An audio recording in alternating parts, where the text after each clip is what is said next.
so with rising inflation rates and skyrocketing cost of living, a question that is on many people's minds is why isn't like a basic health need like dental covered by OHIP? Great to have PJ Saberton from Saberton Denture and Implant here back on the show to kind of break this down for us. And like historically, we can go back to why was it never created like years and years ago, PJ? Well, that's the point. It's you have to go back and understand the world from 1960 compared to today, because we always compare things to today's world, and back then it was a completely different world for dentistry in general. Because in that world, did we want to go to the dentist? Like, was a dentist as big, obviously, as they were now, or we could take care of our teeth at home? Well, a large part was the technology. So the white fillings weren't invented till about the 1970s. So if you had a cavity in a front tooth or anywhere in general, the solution was to pull it or to put a big silver amalgam filling. So I think the dentists traveled around with like pliers in a holster because they must have been pulling a ton of teeth. Right. So where are we at now? Why is it not covered by OHIP, or why can't we get dental coverage?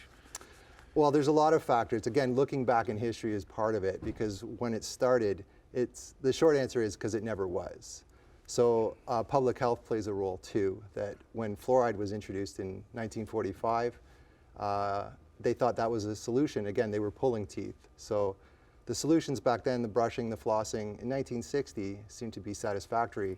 There wasn't the push to add it to OHIP. Okay, so is there a point where it could ever be added to OHIP? Well, keep in mind that the people in charge, that we can't even get our clocks to one setting for 12 months. So, yeah. I mean, these things take time, but the other factor is money. So dentistry today is ballooned. It's huge, and adding that expense would mean in April you get to do a little more calculations. Yeah, right, because taxes would definitely go up. Where are we at with when even coming through your doors, like the coverage that people would have? Like, how many people would have coverage through their jobs? Well, and that's the other point, that in history, 1960, a lot more, especially in Hamilton, the steel industry, a lot more union jobs. So I think it's about 50% more people had insurance.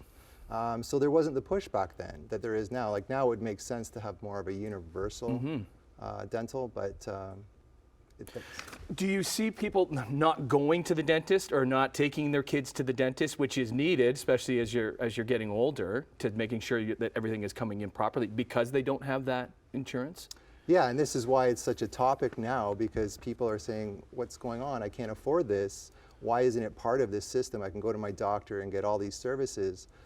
Did they lose the head on the mannequin? Why is the head not part of it? Right. But it's part of looking at the history. Is there anything to be done? Like, how can we help this situation in any ways? Well, there is part of the conversation and campaigning involved through politicians. Right. So I think just looking and listening and keeping in track of it. Yeah, where's your industry with it? Like, when in your other, I don't know, when you get together with other dentists, like what do you guys discuss? Like, because you want everybody, I don't know, you want to make sure everybody's taken care of. Yeah. But there is that money factor involved. Well, I haven't taken a poll, but okay. I don't think it's too popular. Right. And judging by the state of OHIP now, the news and the conversations, I don't think dentists are really saying we've got to be a part of this. So. But technology continues. Where's technology now when it comes to dentistry? Well, it's huge. Like, again, the bleach trays, the implants that came in the 70s. So all these things came after OHIP started. So. Yeah, and there's also something, maybe we can talk about this next time, because we've the seniors programs. Yes. The seniors programs, that's a start and something we can discuss in our next interview. Great to have you, PJ Saberton from Saberton Denture and Implants on Morning Live. It's a topic that is plenty more to be discussed and continued. And we'll do that on Morning Live after this.